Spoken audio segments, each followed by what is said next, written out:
রাজ্যের বিরোধী দলনেতা শুভেন্দু অধিকারী সহ বিজেপির একাধিক বিধায়কের উপর অনৈতিক হামলার প্রতিবাদে বাঁকুড়া শহরের মাচানতলায় মুক্ত মঞ্চের সামনে বিজেপির পক্ষ থেকে একটি বিক্ষোভ কর্মসূচি অনুষ্ঠিত হয়।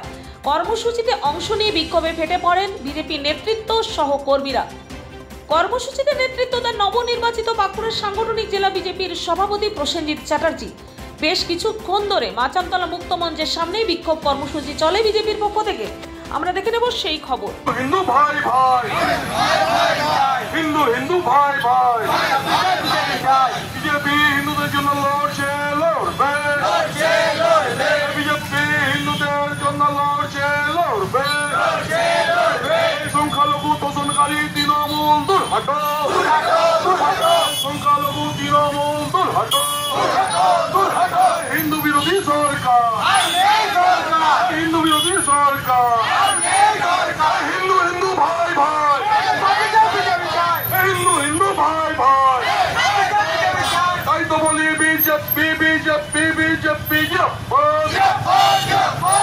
যে ঘটনা ঘটেছে, আমাদের শুভেন্দু অধিকারী মহাশয় সম্মানীয় বিরোধী দলনেতা এবং বাকি বিধায়কদের যে হেনস্থার শিকার হতে হচ্ছে হিন্দু সমাজের কথা বলতে গিয়ে, সেই প্রতিবাদে আমাদের সারা রাজ্য জুড়ে প্রতিবাদ হচ্ছে এবং বাঁকুড়া জেলাতেও প্রতিবাদ হচ্ছে। কোথায় কি করলেন? আজকে আমরা মাচানতলাতে বিক্ষোভ করলাম, বিক্ষোভ প্রদর্শন করলাম এবং হিন্দু সমাজকে বার্তা দিলাম আপনাদের অস্তিত্ব সংকট আছে এবং আপনারা যেন আমাদের সঙ্গে ভারতীয় জনতা পার্টির সঙ্গে যুক্ত হন, কারণ ভারতীয় জনতা পার্টি এই হিন্দু সমাজকে রক্ষা করবে, পশ্চিমবঙ্গকে রক্ষা করবে, পশ্চিমবঙ্গকে পশ্চিম বাংলাদেশ হওয়ার যে চক্রান্ত চালাচ্ছে সরকার সেখান থেকে রক্ষা করবে। আচ্ছা, কি বার্তা দেবেন এখান থেকে? আমরা যে সমস্ত হিন্দুরা আছেন এবং যে সমস্ত দলে, যেমন তৃণমূলের হিন্দু, সিপিএম এর হিন্দু, সব হিন্দুদের বার্তা দেবো যে আপনারা ভাবুন যে আগামী দিন যেন যদি পশ্চিমবঙ্গকে বাঁচাতে হয় তাহলে ভারতীয় জনতা পার্টি হাতই ধরতে হবে, কারণ ভারতীয় জনতা পার্টি হিন্দু মা বোনদের, হিন্দু সমাজ এবং হিন্দু সংস্কৃতিকে রক্ষা করবে। তাই এই আন্দোলনের মারফত সমগ্র বাঁকুড়াবাসীকে বার্তা দিচ্ছি, আপনারা ভারতীয় জনতা পার্টির সঙ্গে সামিল হন। আগামী 2026-এ যে বিধানসভা ভোট আছে, বিজেপিকে জয়যুক্ত করুন বিপুল। মমতা বন্দ্যোপাধ্যায় গণতন্ত্র নিয়ে কথা বলে, এখানে কি মনে হচ্ছে? এখানে গণতন্ত্র আছে বলে মনে হয়? এই তো বিধানসভাতে বলতে যাচ্ছে, সেখানেও তো আটকে দিচ্ছে।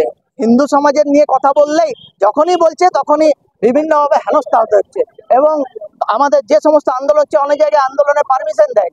তো এইভাবে এখানে পশ্চিমবাংলায় গণতন্ত্র নেই, গণতন্ত্র বলে কিচ্ছু নাই। সেই গণতন্ত্রকে পুনঃপ্রতিষ্ঠার জন্য বিজেপি মাঠে নেমেছে এবং করিয়েই ছাড়বে। আগামী দিনেও যদি এই অবস্থায় থাকে রাজ্যে, কি ভাবছে? ব্যাপক আন্দোলন হবে, ব্যাপক আন্দোলন হবে। মানুষজন আসছে, হিন্দু সমাজ জেগেছে, ঘুমন্ত হিন্দু, সিংহের হিন্দু, তারা জেগেছে, তারা ব্যাপক আন্দোলন করবে এবং এই সরকারকে উৎখাত করবে। বাঁকুড়া থেকে পাপিয়া মারুয়ের রিপোর্ট, নূতন।